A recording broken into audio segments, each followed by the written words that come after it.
Good evening, everyone. Thank you very much for coming together to join in fellowship of study and sharing one another's lives. And we do that through the being host to this wonderful, rich text.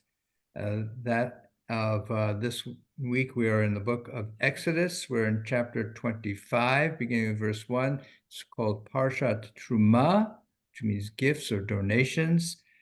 And we'll read through the English translation of our portion. I'll share with you a focused study about it, and then we'll have our collective conversation about it. If you'd like to go ahead at this point and unmute, we can have the opportunity to say a blessing, giving thanks for this moment that we share together.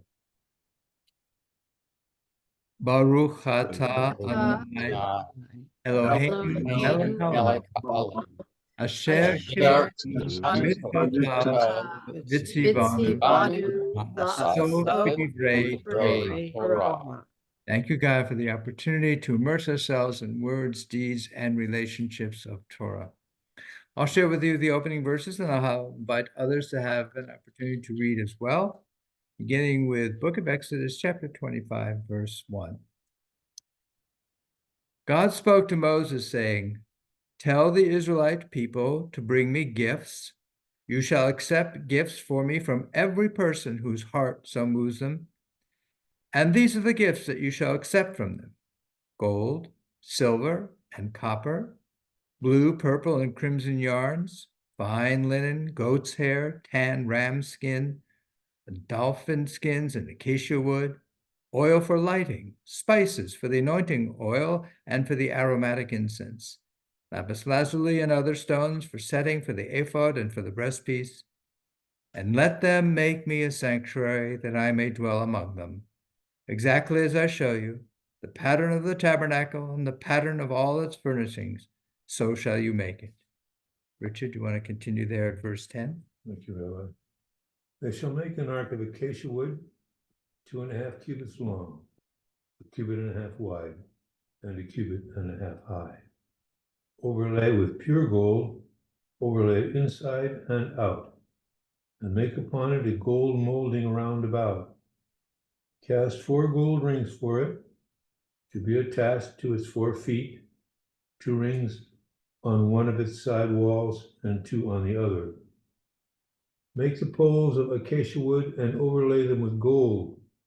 Then insert the poles into the rings on the side walls of the ark for carrying the ark.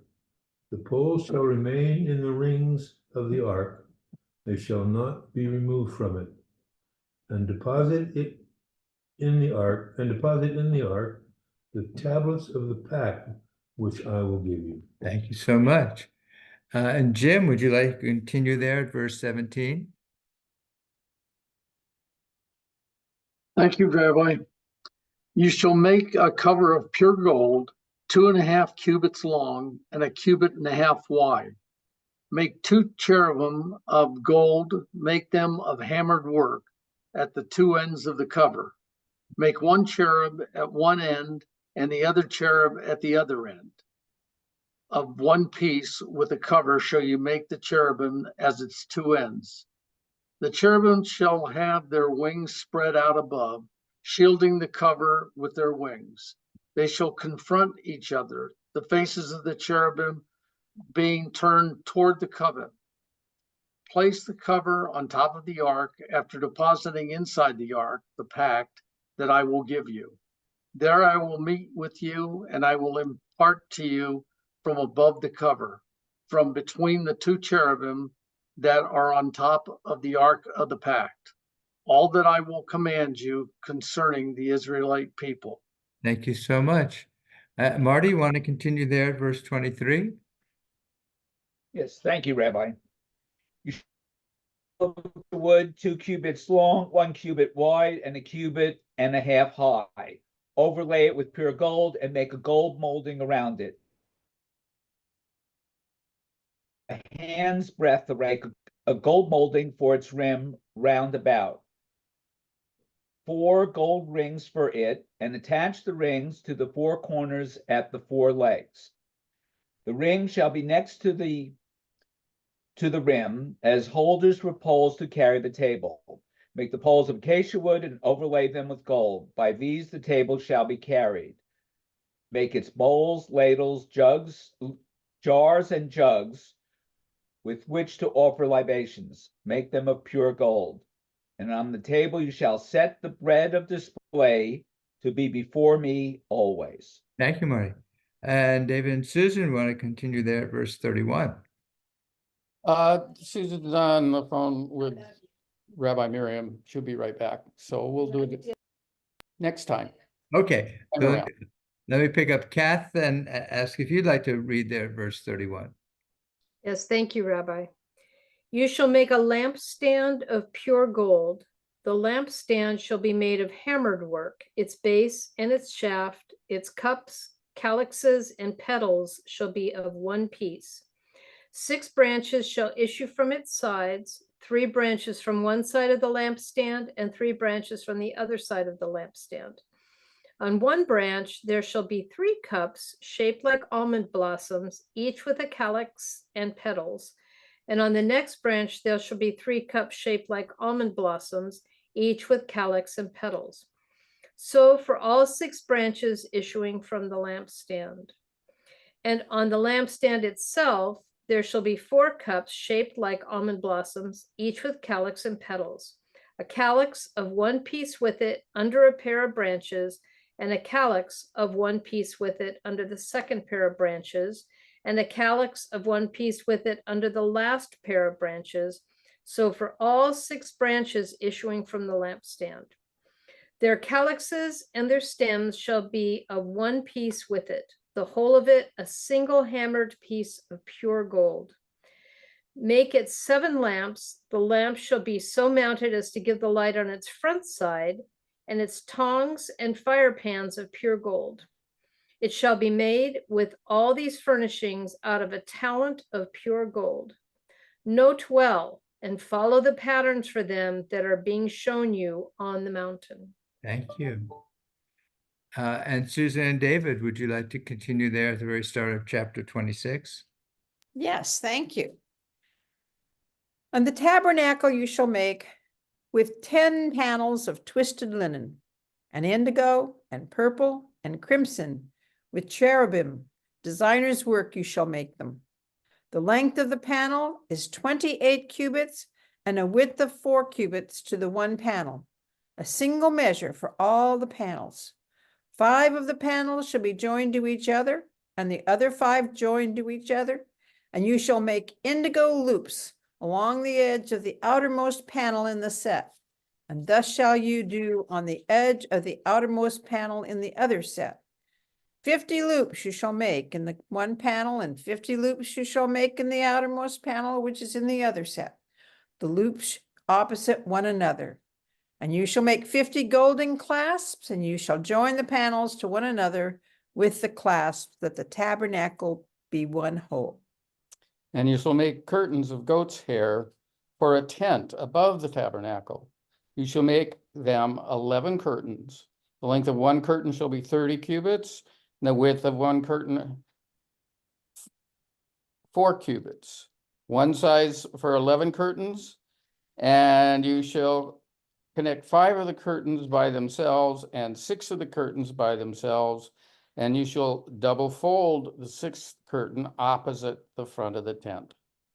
And you shall make 50 loops on the side of the one end curtain and in the connected group, and 50 loops on the side of the curtain of the second connected group.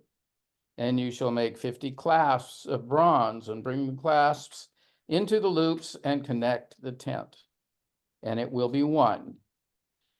And the hanging one that is left over among the tent's curtains, you shall hang half of the leftover curtain on the back parts of the tabernacle, and the cubit on this side and the cubit on that side in the leftover in the length of the tent's curtains shall be hung on the sides of the tabernacle on this side and on that side to cover it.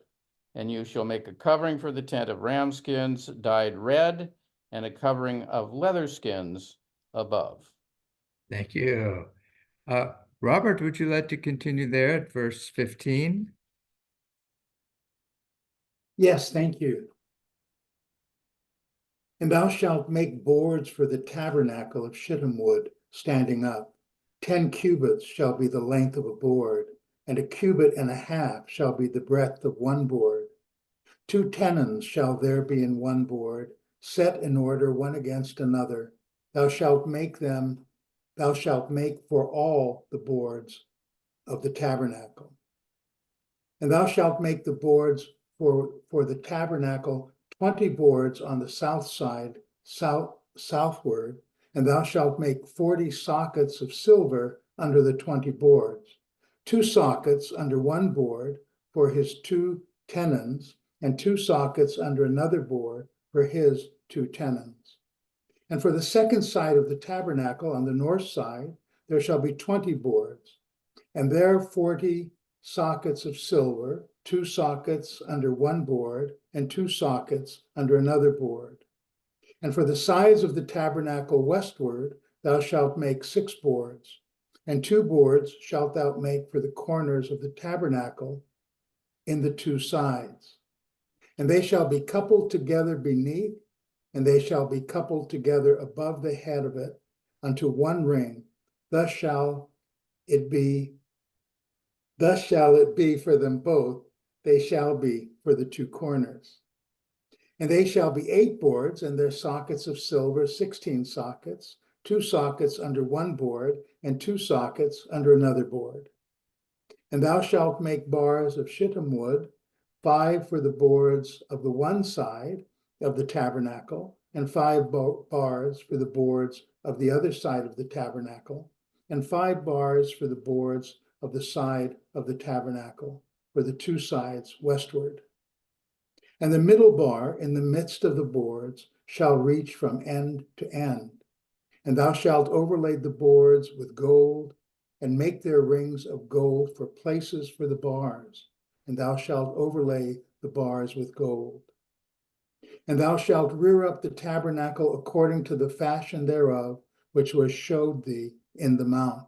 Thank you, Robert. Anna, would you like to read it a little bit? No, okay. Let me invite Wendy. Would you like to read at verse 31? And you'll need to unmute. There we go. Yes, thank you. You shall make a curtain of blue, purple, and crimson yarns, and fine twisted linen.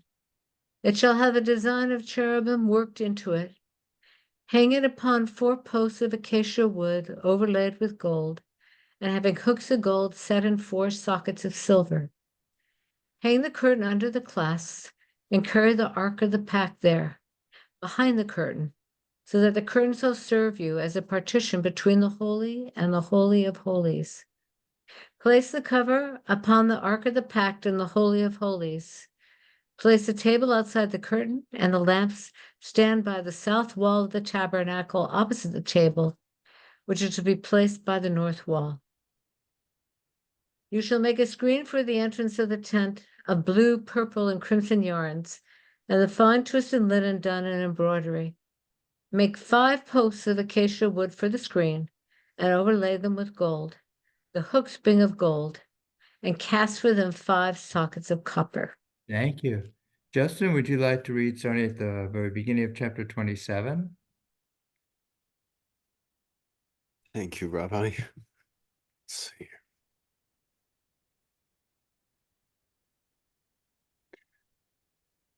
And you shall make an altar of acacia wood, 5 cubits long and 5 cubits wide. The altar shall be square, and its height shall be 3 cubits. And you shall make its horns on its 4 corners. Its horns shall be from it, and you shall overlay it with copper. And you shall make its pots to remove its ashes, and its shovels, and its sprinkling basins, and its flesh hooks, and its scoops. You shall make all its implements of copper. And you shall make for it a copper grating of netting work. And you shall make on the netting 4 copper rings on its 4 ends. And you shall place it beneath the ledge of the altar from below, and the net shall extend downward until the middle of the altar. And you shall make poles for the altar, poles of acacia wood, and you shall overlay them with copper.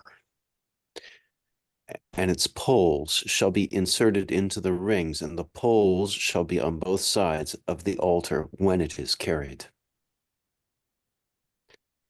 You shall make it hollow out of boards, as he showed you on the mountain.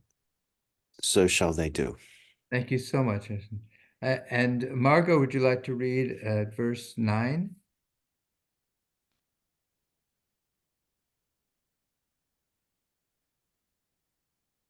Yes, you'll need to unmute. No? Okay. All right, I'll go ahead and share these verses then, starting verse 9. You shall make the enclosure of the tabernacle. On the south side, 100 cubits of hangings of fine twisted linen for the length of the enclosure on that side, with its 20 posts and their 20 sockets of copper, the hooks and bands of the posts to be of silver. Again, 100 cubits of hangings for its length along the north side, with its 20 posts and their 20 sockets of copper, the hooks and bands of the posts to be of silver. For the width of the enclosure on the west side, 50 cubits of hangings with their 10 posts and their 10 sockets. For the width of the enclosure on the front or east side, 50 cubits. 15 cubits of hangings on the one flank with their 3 posts and their 3 sockets. 15 cubits of hangings on the other flank with their 3 posts and their 3 sockets. And for the gate of the enclosure, a screen of 20 cubits of blue, purple, and crimson yarns and fine twisted linen, done in embroidery with their 4 posts and their 4 sockets. All the posts round the enclosure shall be banded with silver, and their hooks shall be of silver. Their socket shall be of copper. The length of the enclosure shall be 100 cubits, and the width 50 throughout, and the height 5 cubits, with hangings of fine twisted linen. The socket shall be of copper. All the utensils of the tabernacle for all its service, as well as all its pegs and all the pegs of the court, shall be of copper. And that is our entire Torah portion for the week. I invite you to take out a copy of the study sheet if you have it. And I'd like to share with you a focus study about it. We are in this portion here. It begins with a description of donations, of gifts, of materials that are to be brought for the making of a Mishkan. And it seems appropriate, as I thought about it, that the Israelites should either celebrate or memorialize their liberation from Egypt by engaging in some kind of construction project. After all, their lives while they were living in Egypt for hundreds of years was focused on building things, building these massive public works that they were ordered to do so by Pharaoh. And here now as free people, they are going to also build something. Now the question is are they building something that bears really no distinction from what they built in Egypt, other than the fact that it is meant for a different sovereign than the one that they built in Egypt? Or is there something about the nature of the construction itself that indicates some substantial difference from what they experienced in Egypt? So I began by looking at the Hebrew. In our verse at the very beginning, in chapter 25, verse 8, let them make me a sanctuary that I may dwell, and my translation says among them. And looking closely at the Hebrew, which I have here in number 2, I have the Hebrew for what gets translated as among them, so that I may dwell betocham. So that word, that the bet that starts off that word means in, and tocham is built off of a Hebrew noun, which I have there, tavech, which means midst. So midst is a noun, and it seems that what the critical aspect of what is being constructed is it's to consist of some kind of midst so that God can dwell there. The question is, what does bitoham mean? Now, either it could be translated as so that I may dwell in their midst. So whatever midst means as a noun, God's going to dwell in the Israelite midst, or it can be translated in the midst of them, among them. But one thing that becomes clear as we spend time looking at the Hebrew, it doesn't say, let them make me a sanctuary that I may dwell in it, meaning the sanctuary.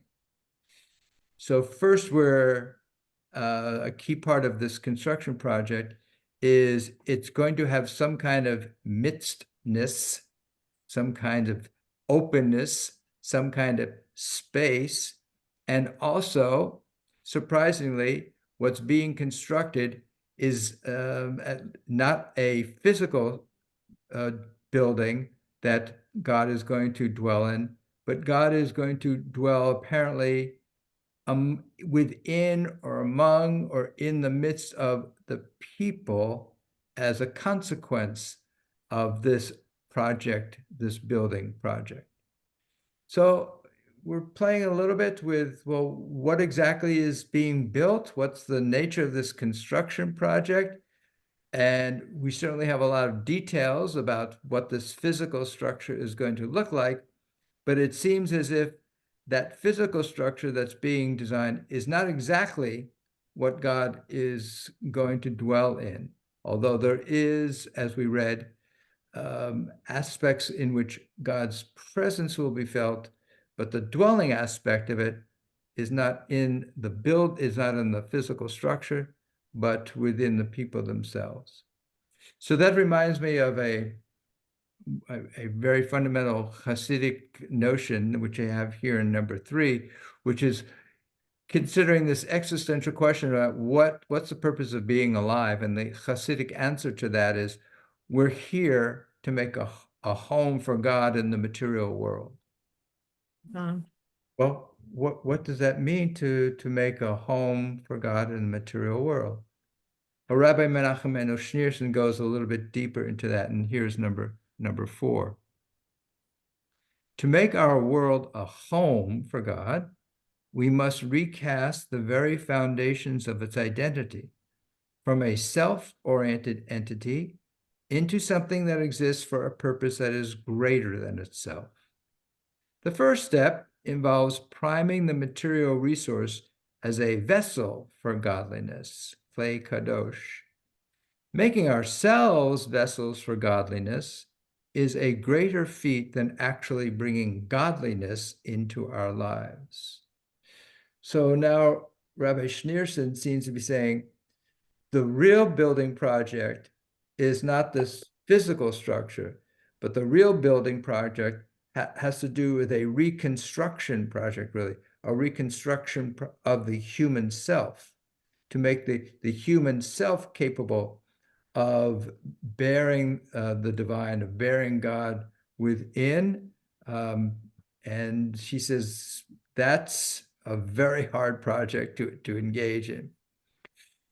So then I want to return to the verse to look at another bit of what I consider to be grammatical provocation, to see what that might be teaching us about what this construction project is all about.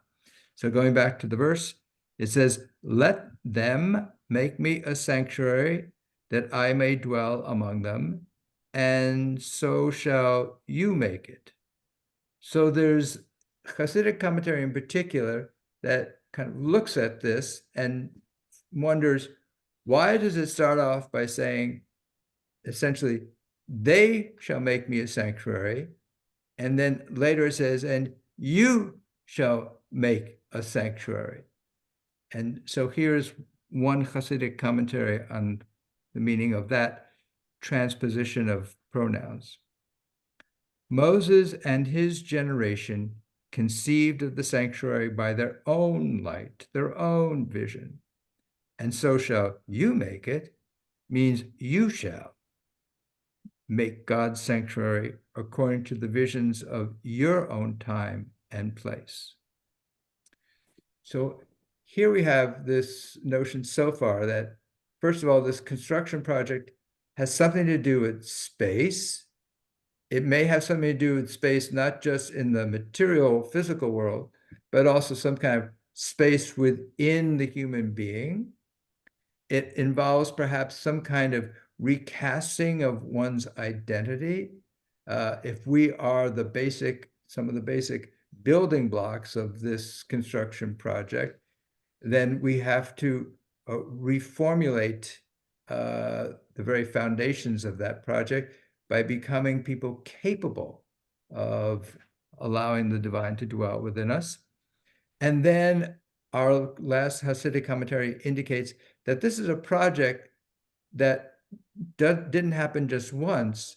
It's a project that is continually being updated in some way according to the visions of each generation.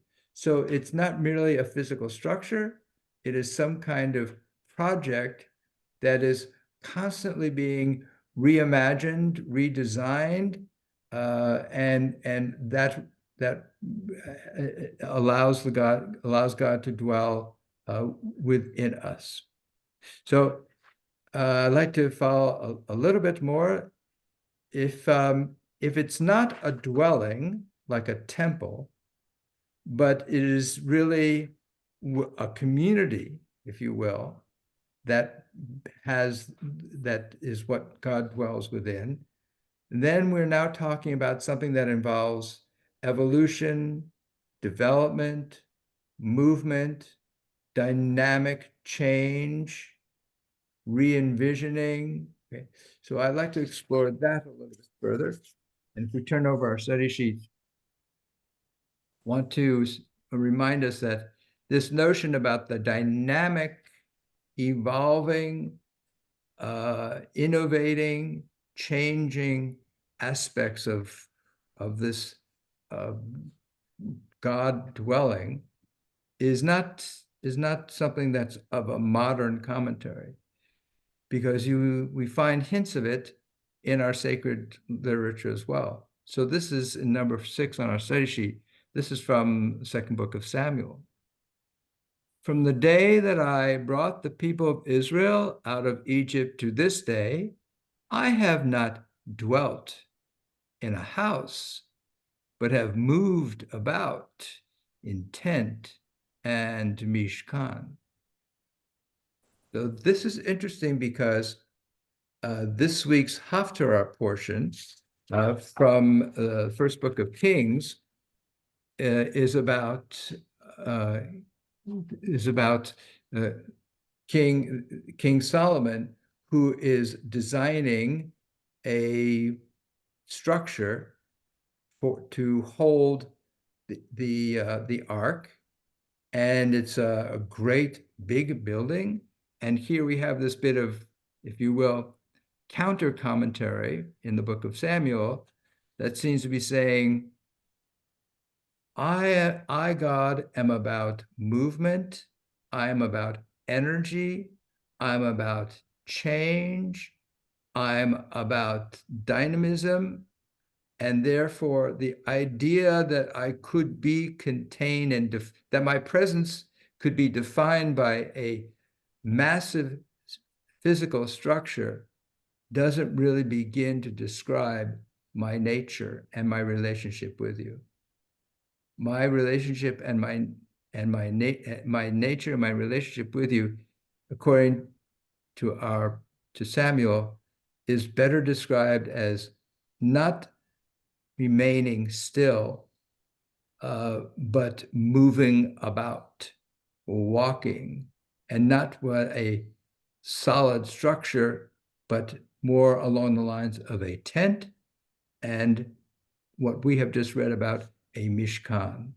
And as we noted in some of the description of the mishkan, all these rings and poles and that are going to be carrying. So this is a structure that is meant to engage in movement. So this notion about trying to understand this construction project and trying to describe something that has the possibility of movement, of dynamic evolution and innovation and change and not being static, got me to thinking about a particular art movement that was most prevalent in Italy from about 1910 to about 1930. It was a rather brief art movement, but it was one that was bent on sweeping away all pre-existing artistic notions.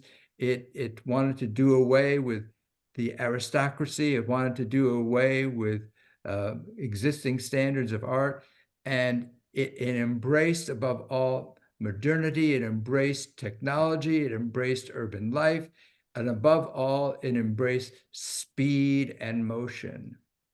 And when you look at a lot of the futurist paintings, you can see just a blur sometimes just sweeping across the canvas. And they loved fast cars, and they tried to capture planes and cars kind of moving through space. And that's what that thrilled them, because this was the energy that was going to sweep away the remnants of the old guard.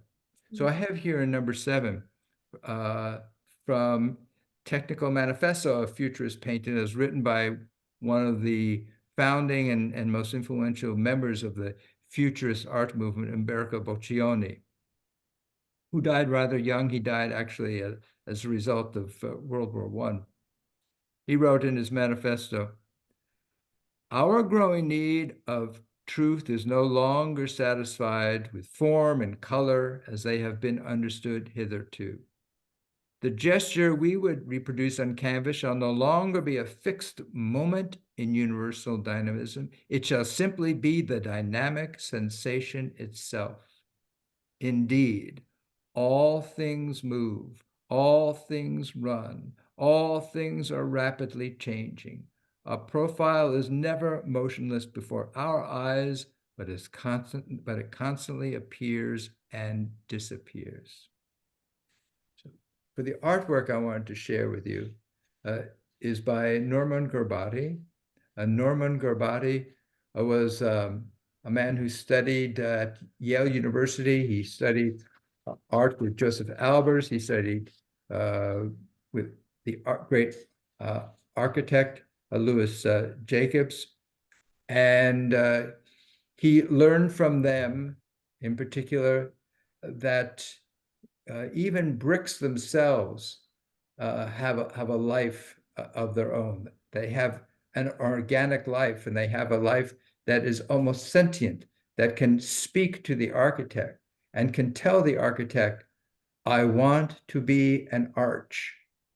And if the architect might say, "Well, you know, a linear lintel might serve much better than an arch in this case," the brick might speak back to the architect and say, "I want to be an arch." And the notion from Louis Jacobs is you need to pay attention to the materials that you're dealing with. And Joseph Albers introduced Norman Garbati to the notion that a painting is really about making magic. And you can take colors that in one place might give a certain expression, but when you mix them in different relationships with one another, they convey a completely different experience. So Norman Garbati got married while he was still in school, and he decided it was more sensible to get a steady job rather than to try and risk what it meant to be a fine artist. So he took a job with an advertising firm and did a lot of beautiful work as an illustrator in advertising. And then later in life, he would come home from work. He would go into a studio that he had back in his home, and he would do his own artwork in pastels and oils and some sculpture. And then when his wife died in about 2003, he devoted himself more fully to his own personal art, and in particular, a lot of art having to expressing his Jewish experience, his Jewish identity, and what that meant to him. So here we have a pastel that he did called Torah. And about this piece, you can see this piece that there seems to be a lot of movement in this painting. I can't even quite tell if there's just one Torah scroll that's there or if there are multiple Torah scrolls that are there. And you see these prayer shawls, these talitot that are spinning around, and I can't tell if that's one person in one prayer shawl or multiples. But in any case, there is obviously a great deal of energy going on there. And there may even be that the energy is resonating back and forth between Torah scroll and the prayer, and that they are perhaps expanding their presence through their resonance with one another. And when I had the opportunity to meet Norman Garbati, and I did an interview with him, and I asked him, he said, what's really important to me is the doing of the art. I don't make art, he said, I do art. And so I asked him, well, what exactly do you mean when you say you don't make art, you do art? And here's what he said in that interview. It's about movement. I am fascinated by the motion around us and often try to capture this in my work. There is movement in life as we do it. Everything moves. Images are constantly in motion. This movement combines with our differing perspectives of an image to create unique experiences that I artistically explore. It is the doing of the work that I'm about. Somebody may buy and own a picture I've done, but only I own the doing.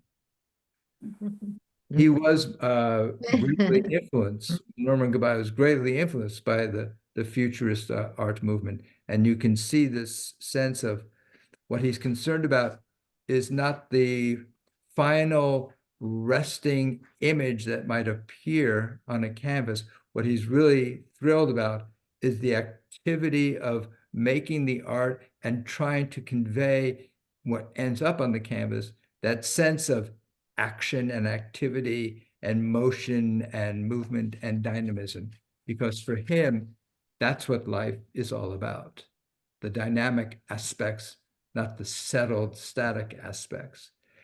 So I want to suggest, I think that is what I saw anyway in this week's Torah portion, an attempt to describe a way in which to make this divine presence be more intimate and close to the people. And how that's being expressed here is through this sense of, as our commentators are sharing with us, that what's important is not the solidity of the object that's being built, but that it has space. And that ultimately it's really not about an external object, but ultimately is about that being reflected in oneself too, that oneself needs to have space, that oneself needs to have some kind of sense of always be capable of moving about and having that kind of dynamism. And so I return to our opening verse here. Let them make me a sanctuary that I may dwell among them, so that I may dwell. Let them make me a sanctuary, and so shall you make it.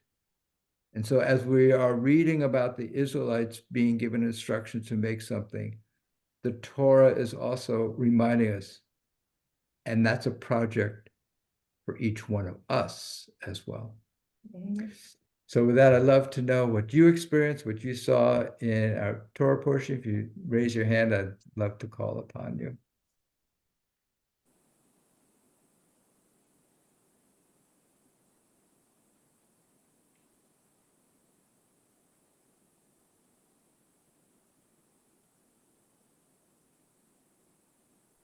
Even Susan, and then Marty, please.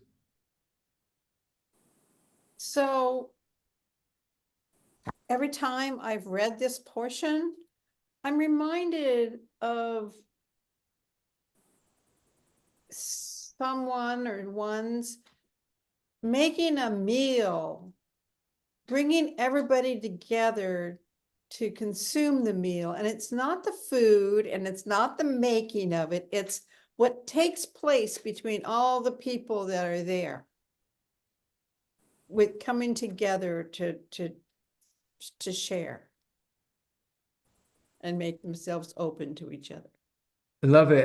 And the way this portion starts off, it says, "You shall accept from everyone whose heart is so moved," right? So there's an emphasis on this is not a coerced experience. This is a free will experience. And that free will experience seems to be central to the creation of a community that is going to bear the presence of God. So thank you for pointing that out. Marty. Just a few things.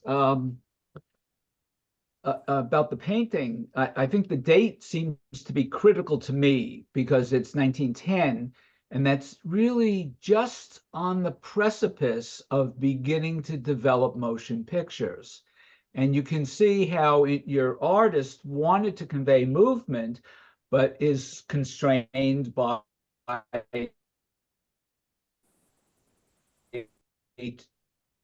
to the Stanford. There was a plaque in the quad that talked about that Senator Stanford had commissioned somebody to have a bank of cameras because he was convinced that his champion racehorse at some point in his stride had all his legs off the ground. So he took a series of pictures and was able to show that, in fact, in one of the pictures, all the legs are off. And he thought that was really remarkable. But so much of what we do involves motion, and yet traditional, especially portraiture or painting, was constrained. And your artist is just on the verge of really showing motion. And eventually, of course, our society moved into movies, and now that's of course commonplace. We still worship the masters, but in some ways, we spend much more time on the movement, on the movies. Talking about movies, the other interesting thing is this whole portion was describing where he shows the Ark of the Covenant, and the detailed description conforms very carefully because he did his homework. So that's all I want to say. Thank you, Marty. I love that you brought in all that stuff about the movies. That period of the end of the 19th century, beginning of the 20th century, it was such a challenge to people's experience of reality to have trains, and so now you can move at the speed of 40 miles an hour instead of perhaps 10 miles an hour on a horse, and then, as you point out, the challenge of seeing these motion pictures instead of just seeing a static image. People's sense of it must have been so challenging and so transforming of how people perceive reality. So thank you for bringing it up. Let me call upon Robert. Yes, thank you again for a lovely evening. I really enjoyed the comments. The comment about making a meal being more important than the meal, I have to tell you, you just stole my heart on that one, because that is so timeless and so true. If you break bread with people, you create bonds. And several comments have been on movement. I want to tie that, if I can, to let them make me a sanctuary that I may dwell among them. So humanity has always had tremendous movement physically and mind and so forth. Busy, even in our own lives, even in retirement, I'm very busy doing different things. And it's, for the most part, outward. But where it says, let me make a sanctuary that I may dwell among them, it's a call to movement of the heart. Sanctity, holiness, goodness, purity. And I think of the sun shining. And I think of the sanctuary of the heart. At some point, humanity could evolve to the point where we could have a sanctuary, which wasn't individual, but collective, which this is, the Mishkan is, where people could come together as in a collective center to build unity, to build community, to build society, as part of every great religion. Now, as I look at humanity's movement forward, if I could just fast forward hundreds or thousands of years, how about the whole planet being a sanctuary? Because we have evolved to the point where we have not only sanctity of heart, but humility of heart and movement of soul that really cares. And that's actually the trajectory of humanity. Despite all of our flaws, all of our shortcomings, goodness continues to get better. And you know, it's so easy to look at the dark side. It's there. But the sun always wins. Shadow can never win over the sun. If I'm hopelessly optimistic, I don't think hopelessly, but definitely optimistic. Beautifully optimistic. Thank you. That's a very Mm. beautiful message. I appreciate it. Let me call upon Anna and then I'll get to Kat. Yeah.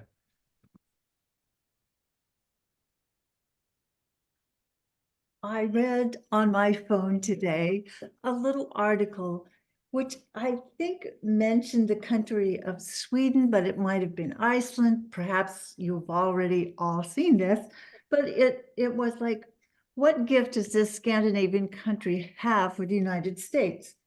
And the gift would be to help us be happy and fulfilled and to be a whole nation. It's a three-pronged thing. Number one, we learn to value and cherish our family, our friends, our immediate community, with the relationships that we have.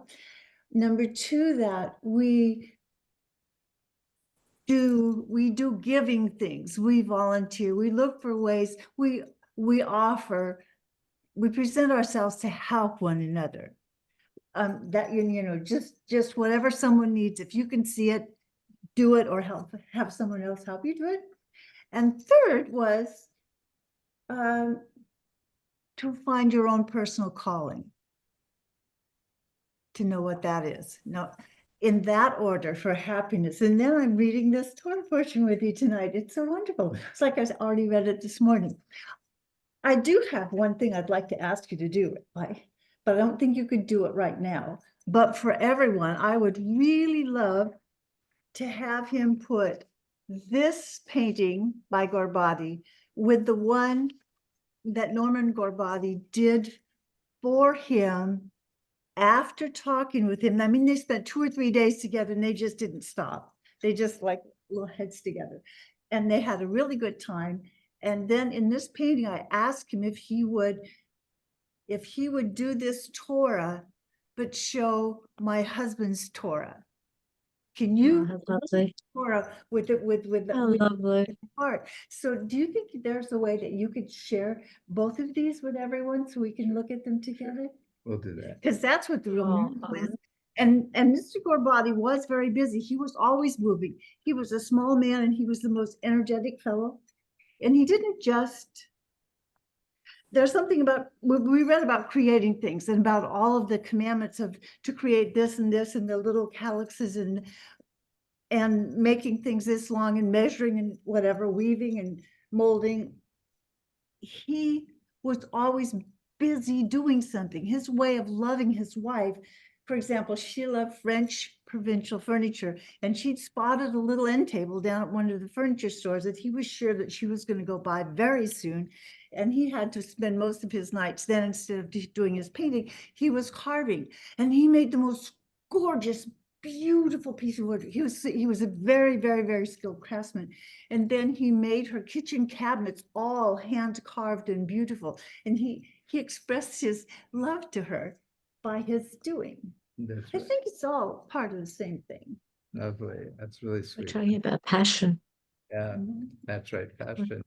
Let me call upon, thank you, Anna. Let me call upon Kat. Okay. Thank you, Rabbi. I wanted to mentioned something what Marty was mentioning about that moment of the realization that the horse, all four legs are up off the ground. And I looked over at one of my screenshots, which is that. It's from the Secretariat movie, but it's all four legs are off the ground. And I just thought that was it was so funny That's that great. so I love timing. I was thinking about the shift that has happened from leaving Egypt, where when Yod-Heh-Vav-Heh appears to all of the 70 and Moses and Aaron and actually speaks to them, which is, I think, the first time that in the last Parsha, when that happens, and then their reaction to that is to sit down and have a meal. And I'm seeing a connection here with now it's building a home for Yod-Heh-Vav-Heh and the contents of the teaching and the commandments and all of that. It's still movable because that's reality, but these directions into a more stable, it's sort of like going from, into the hunter-gatherer, from the nomads to the more of a stable agricultural society, which they're not yet, but it's just reminding me of that parallel between settling. It's just such a major shift. What you got me to think about, Kath, is that as Judaism itself evolves from what we're reading here, and then over the course of hundreds of years and thousands of years, how increasingly it becomes this anti-hierarchical spiritual way, and that what becomes known as the synagogue is really not the center of religious life. It's the home that's the place, the center of religious life, and somehow that's all working together with me to convey this notion that each one of us becomes a center, if you will. Each one of us becomes a bearer. Each one of us has the capacity to become teachers. Each one of us has the capacity to have commentary, to have interpretations. Each one of us has the capacity to have insights. And so this notion that you got me to think about how this is a movement towards, if you will, a deconstruction of the pyramid in a sense, and towards Nice. and towards what you're describing, towards the table, the shulchan, the table, as being around which we gather and share stories and get to know one another, have the meal, and then, of course, most classically, tell the story about where we all came from, which is the Passover Seder. So thank you for sparking all that. Let me invite Justin, please share with us. Thank you so much for this learning experience, Rabbi. Thank you. The last parsha expressed that Moshe Rabbeinu, I mean, I heard someone say that he divided the blood of this sacrifice in exactly half. That half was to go to the altar, but the other half was to go upon the people. And so that what seems to me is being expressed in this is that's that sense that there's something about that holy altar, but what you're talking about is that how much the covenant is truly in the extant people, so just acknowledging that's being expressed in this. Yeah. So the notion about it, it's not just a covenant. The covenant is not just between people and some sovereign. There's also the covenant is also about how people are to treat one another. And that provides the basis of creating this community, this sovereign community, rather than merely replicating yet another form of obeisance and obedience to some authority figure. So let me call upon Richard here. Well, we talked about Israel, the name that Jacob got, as really a way of thinking a thought process, not a group of people. And if everybody internalized or was able to manifest the principles, there'd only be one of us. And that would be God's dwelling place, is in the mind of a Jew. And there's all these little fingers, but it's only one conscience that we're striving for, and that's the place where God dwells. Oh, thank you, Richard. And as a way to draw us together as a conclusion for the evening,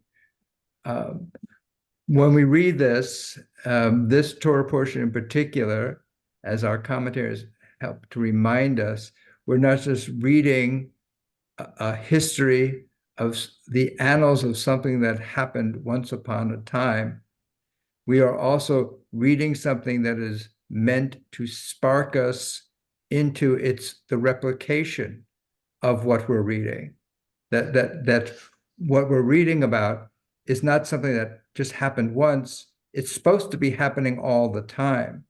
And that is the notion of, so shall you make it. And what makes it possible to create the kind of living, loving structure that is being recommended here is when you have a community of people who are committed to that kind of sacred act.